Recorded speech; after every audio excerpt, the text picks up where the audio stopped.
Hello everybody. It's been a little while since I did my last video, a couple of weeks maybe. I had my fight, which I won. Whee! As you can see, only a little bit of damage, nothing too major. Relatively good, solid, easy win for me. I'll post about that with some footage a little bit later on. However, you can see that a fight that I'm not particularly winning right now is the fight against COVID.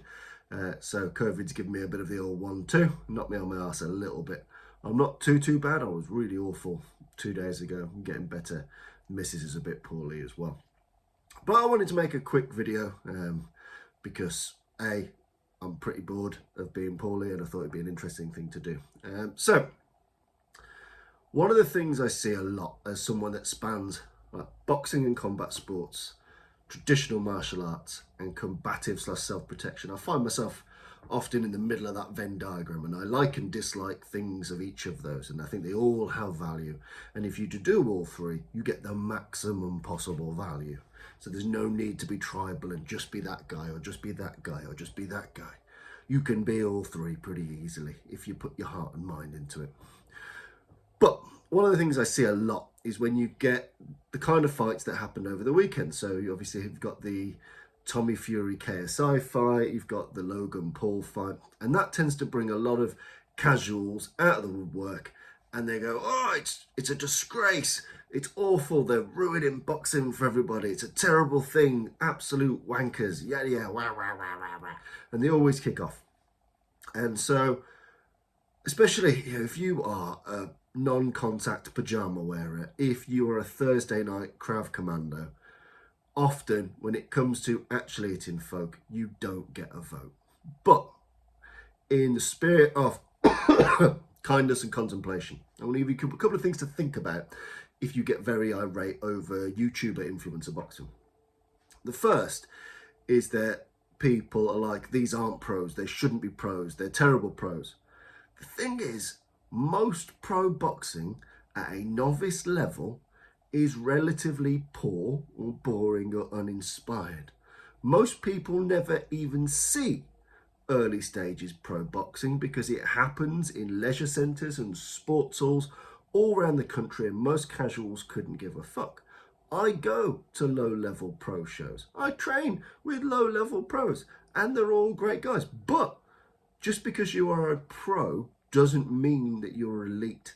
And so when you're looking at someone like a Tommy Fury who's only had 10 bouts, if he wasn't famous, he doesn't look too dissimilar from many other 10 bouters, many other 20 bouters. They're going to be a bit messy. They're going to be a bit boring. They're learning their craft. Don't get too obsessed over this word pro, because it's a bit like saying someone that plays for Manchester United and someone that plays for bumfuck nowhere Albion, some Division 4 nonsense. They're both pro players, but there's a goal for difference, and it's the same in boxing. So just because we talk about these guys as pros, don't hold them to the same league and accountability that you hold very elite boxers.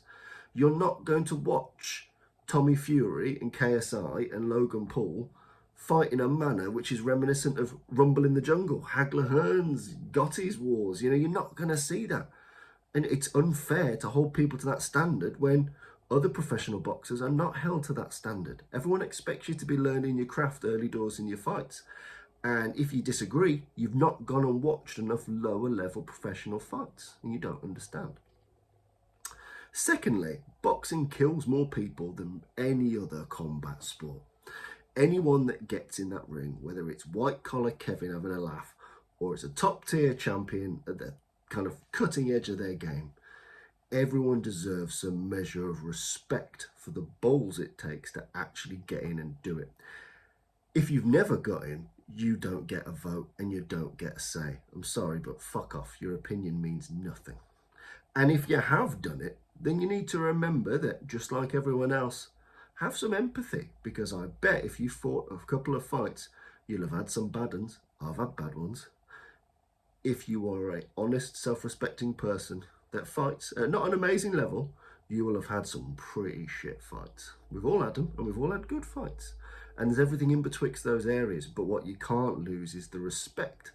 Because if you have fought, you know the fear, the worry, the doubt, the danger that exists in that at every possible level. So do understand. And if you've not fought, you don't get a vote. Thirdly, people kick off about, it's about money, it's about circus, it's about media. Of course, it's about money and circus and fucking media. All professional boxing has been about money and circus and media. Some of the earliest champions of the world of the pugilist areas probably wouldn't have been champion of their county. It's all hype, it's all promo. If you want athletics, go watch athletics. If you want boxing in a format which is all tabled and pooled and fair, or as fair as you can get, go watch some amateur bouts. But you're not going to get it in professional fisticuffs where right now, just like it was before, it's all about who do we want to pay money to see batter who. That's all it is. It's all it is, whether you're Don King or whether you're wooing the fancy in Georgia, England, or anything in between those areas. So if you're Frank Warren today, it's all about cash dollar money. So it will be a circus, and it will be stupid, and stupid things will happen because it makes money. Humans like stupid shit. Humans paid a lot of money to watch Muhammad Ali fight in Uke in some weird boxing hybrid wrestling fight that was a complete fucking farce, and he's still the greatest, isn't he? We have quite selective memories when it comes to what is a circus and what is not a circus. But all paid for fisticuffs is to some degree a circus.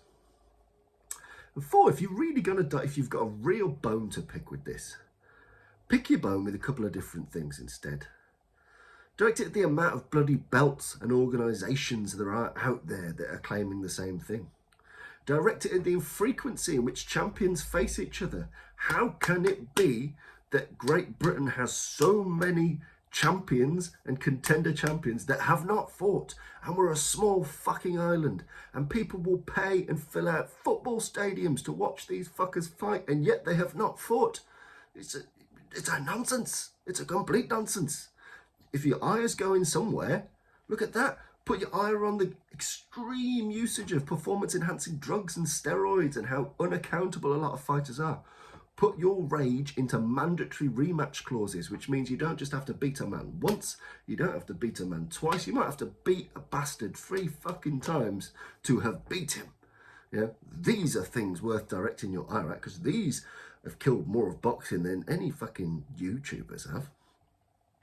And so if a little kid comes to me and he wants to learn to box because he liked one of the Logan brothers doing it, he's a big fan of KSI's streaming platforms, and he thought, how cool is that? How interesting is that? That's fucking wicked.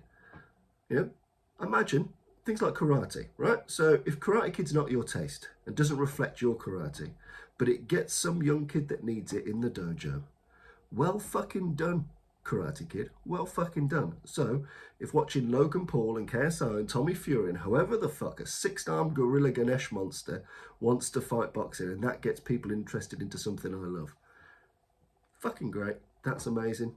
Because they're doing a lot more to get press, interest and publicity than most people ever will, especially those that have never done it. So if you don't like it, don't watch, or at least don't pay to watch. Watch it on YouTube or on Twitter streams like everyone else, and put your energy into fights you do want and like and respect. But the main thing for me is understand it has a place, it will continue to have a place, and it will continue to be popular. So don't overinflate the pro in pro boxing. Understand the danger and risk that boxing has to people and have some respect about it. Remember that it's always been and always will be a circus for media and led by money. And if you're going to be angry about something, pick some of the more fundamental, tectonic, game-changing problems boxing has, such as fight infrequency and overinflation of belts. Just some thoughts from me as I slowly die of COVID, but I'll see you soon. Catch you later.